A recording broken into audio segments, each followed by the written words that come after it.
ఏదైతే అటవుల పరిరక్షణ, అదే విధంగా అటవుల్లో ఏదైతే యానిమల్స్ ఉంటాయో, యానిమల్స్‌కి గూడా ప్రొటెక్షన్ కల్పిస్తూ మరి జిల్లాలో మరి విస్తరించి ఉన్న 6,00,000 ఎకరాల్లో మరి ఎలాంటి ఎంక్రోచ్‌మెంట్ జరుగుతుంది, ఎలాంటి పరిరక్షణ ఉంది, అదే విధంగా బయోడైవర్సిటీ గాని, అదే విధంగా ఎకోయిజానికి సంబంధించి మరి అవేర్‌నెస్ ప్రోగ్రామ్ పెట్టారు అధికారులు. మరి ఏదైతే కొమరంభీం జిల్లా మరి సిర్పూర్ నియోజకవర్గంలోని ఒక పెద్ద వర్క్‌షాప్ అవగాహన కార్యక్రమాన్ని చేపట్టారు. మరి దీనికి సంబంధించి అసలు ఈ యొక్క కార్యక్రమం ముఖ్య ఉద్దేశ్యం ఏంటిది?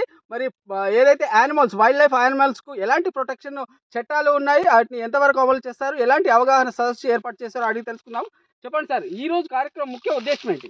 ఆసిఫాబాద్ జిల్లాలో ఉన్నటువంటి అటవీ శాఖ అడవులు మరియు వన్యప్రాణుల సంరక్షణకు చేపడుతున్న చర్యల మీద ప్రింట్ అండ్ ఎలక్ట్రానిక్ మీడియాకు అవగాహన సదస్సుతో పాటు సెన్సిటైజేషన్ చేసే కార్యక్రమాన్ని మనం చేపట్టాము. మనం ఇవాళ ఇప్పుడు నిలబడ్డ ప్రాంతం ఇది కాగజ్ నగర్ అటవీ ప్రాంతం. ఇది ఏంటంటే ఒక సున్నితమైనటువంటి ఎకోసిస్టమ్ ఇది. ఇటు మహారాష్ట్రలో ఉన్నటువంటి తడోబా పులుల అభయారణ్యానికి గాని, ఛత్తీస్‌గఢ్‌లో ఉండే ఇంద్రావతి పులుల అభయారణ్యానికి, అలాగే తెలంగాణలో ఉన్నటువంటి కవాల్ టైగర్ రిజర్వ్‌కి. ఈ 3 టైగర్ రిజర్వ్‌ల మధ్య తర్వాత ఒక జీవనది ఉంది మనకు ప్రాణహిత నది.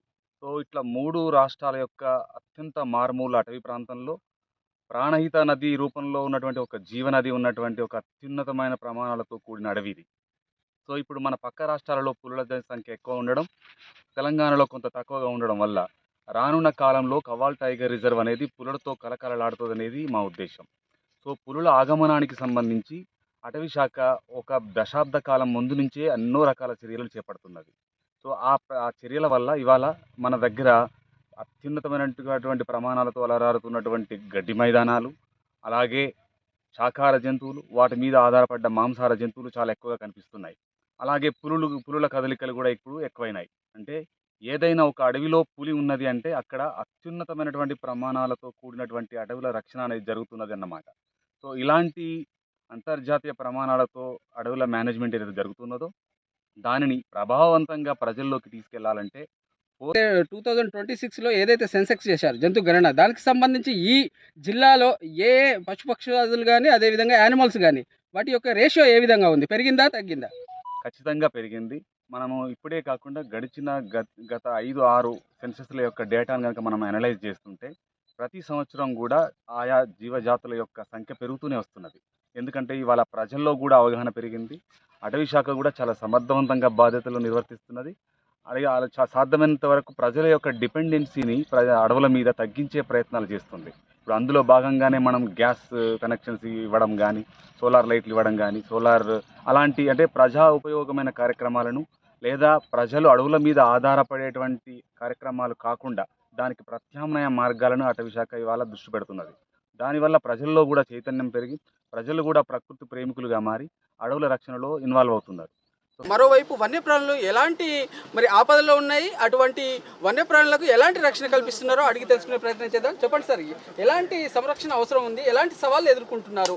మన జిల్లా ఆసిఫాబాద్ జిల్లాకి ముఖ్యంగా ఈ కాగజ్ నగర్ డివిజన్ ప్రాంతం వైపు మనకి తడోబా, కన్నర్గాం వైల్డ్ లైఫ్ సెంచరీ నుంచి ఎక్కువ అక్కడ పులి ఎక్కువ ఉన్నాయి కాబట్టి మన వైపు పులి వస్తున్నాయి. సో ముఖ్యంగా ఇది ఏరియా మన ఇర్కల్పాడ్ ఏరియా, ఈ టైగర్ ఎంట్రీ పాయింట్ మనకి కవాల్ టైగర్ రిజర్వ్కి టైగర్ ఎంట్రీ పాయింట్ ఉన్నాయి కాబట్టి మనం ఈ ఏరియాలో ఒక 4 సంవత్సరం ముందు నుంచి కొంచెం ప్రయత్నం పెట్టి రిట్రీవల్స్ తీసుకొని ఇప్పుడు ప్లాంటేషన్ జరిగింది. ఇప్పుడు ఇక్కడ 2-3 పులి వస్తారు, పోతారు, మహారాష్ట్రకి మళ్ళీ వస్తారు, పోతారు, ఎంత విధంగా ఉన్నాయి. మన జిల్లాకి ముఖ్యంగా వన్యప్రాణి సంరక్షణకి ముఖ్యంగా మనకి ప్రాబ్లం ఇది ఎన్క్రోచ్మెంట్.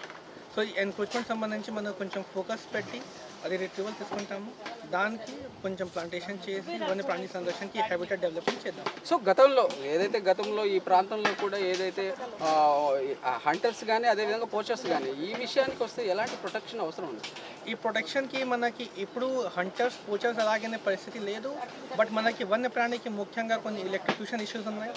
మనకి ఇది పత్తి పక్కన భూమికి తార్ పెట్టి కొన్ని ఎలక్ట్రిక్యూషన్ ఇష్యూస్ వస్తున్నాయి.